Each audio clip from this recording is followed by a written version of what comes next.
Si toi aussi t'es fasciné comme moi par les tueurs en série, regarde cette vidéo. Je vais te parler des 5 tueurs en série qui m'ont le plus marqué. Donc attention, je parle pas du nombre de victimes, forcément, si je dois classer par nombre de victimes, ça sera complètement différent. Mais je vais te parler vraiment des tueurs en série que j'ai connus et je me suis pas mal documentée. On va commencer par Ed Kemper, tu dois sûrement le connaître, qu'on appelle aussi l'ogre de Santa Cruz.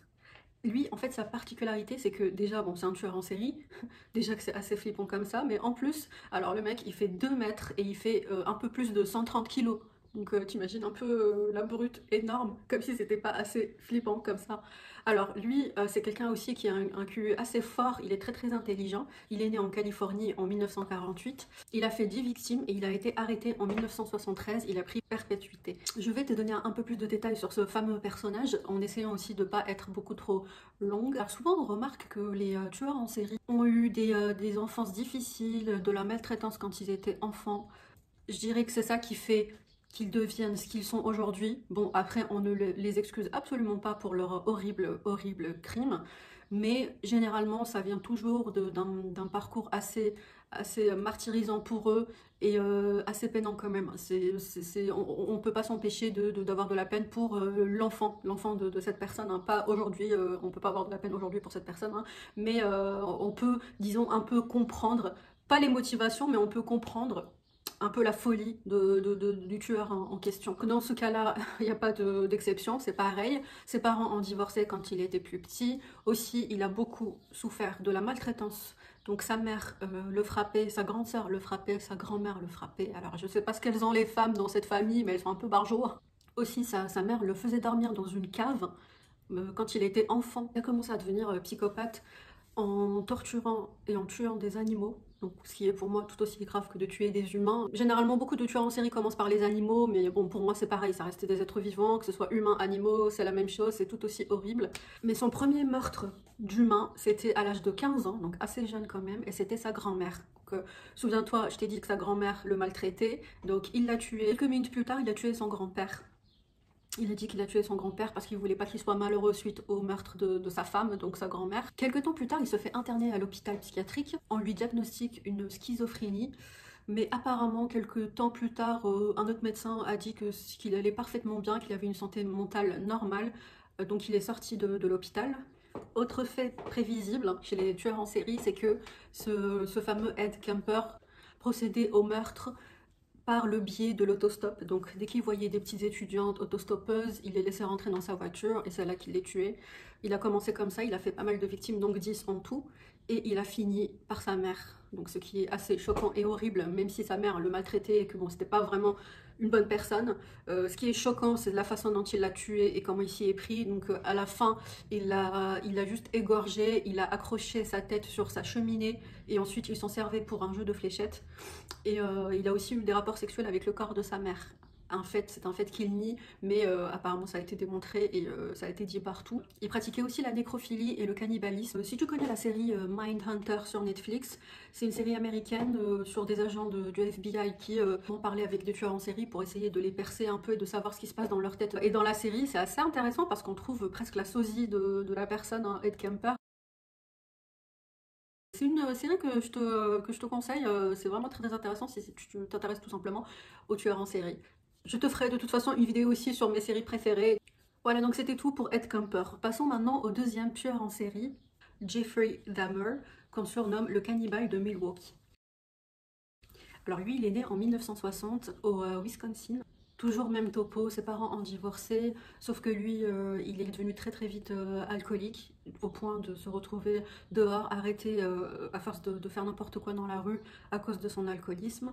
Il a fait en tout 17 victimes, dont l'une des victimes dont l'histoire m'a énormément choquée et assez attristée.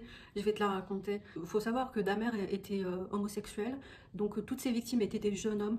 Tous, et en tout il y en a eu 17. Parmi ces 17 victimes, un jeune asiatique de, tiens-toi prêt, mais 14 ans, 14 ans, le pauvre, encore un enfant.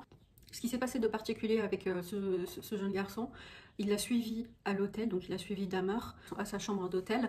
Dahmer aussi avait cette particularité de droguer ses victimes avec une espèce de seringue sur le crâne.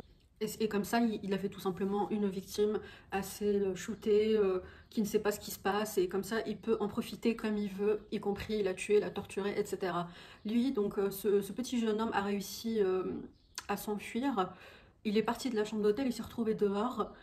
Là, il y a deux jeunes femmes qui le voient parce qu'il était complètement nu. Elle le voit comme ça dehors, pas bien. Il parlait, comme il était d'origine asiatique, il ne parlait pas bien le français, voire pas du tout, donc il ne savait pas ce qui se passait. Et ces deux jeunes femmes ont essayé de l'aider, et c'est là que Dahmer est venu le rattraper, il l'a retrouvé, et les deux femmes ont refusé de lui laisser, le laisser prendre la jeune victime avec lui. Elles lui ont dit non, on va voir, on va appeler la police d'abord, parce qu'on ne sait pas ce qui se passe. Donc chapeau à ces deux jeunes femmes qui ont cherché à sauver la vie de ce pauvre jeune homme, mais malheureusement ça va pas du tout réussir, et il va finir mort. Quand deux policiers arrivent suite à l'appel de ces femmes, alors honnêtement j'ai vraiment une haine, mais une haine envers ces deux policiers qui ont juste regardé la scène comme ça. Ils ont vu donc le jeune homme qui ne parlait pas et qui était dans un état de drogué. Ils ont décidé de le laisser partir avec Dahmer, tout simplement. Ils ont préféré donc croire Dahmer au lieu d'essayer de vraiment comprendre plus. Ils ont juste dit ok, on te laisse partir avec. Et Dahmer est parti avec, il l'a ramené à sa chambre d'hôtel et il l'a tué. En plus, il l'a démembré comme si c'était pas assez horrible. Il pratiquait aussi le cannibalisme et la nécrophilie. Jeffrey Dahmer a enfin été arrêté par la police en 1991. Il est parti en prison et quelques années plus tard, il a été assassiné par un autre prisonnier. Il a été abattu à mort et il est mort en prison. Voilà pour Jeffrey Dahmer. Je passe maintenant à l'histoire suivante. Il s'agit du fameux Luca Rocco Magnotta. Il est né en 1982 à Ontario, au Canada. Il a fait qu'une seule victime, mais cet acte a été tellement cruel et choquant, ça a choqué le monde entier. Alors, ce qu'il faut savoir de Luca Rocco Magnotta, c'est qu'il était très narcissique et il voulait absolument devenir une grande célébrité, être connu du monde entier.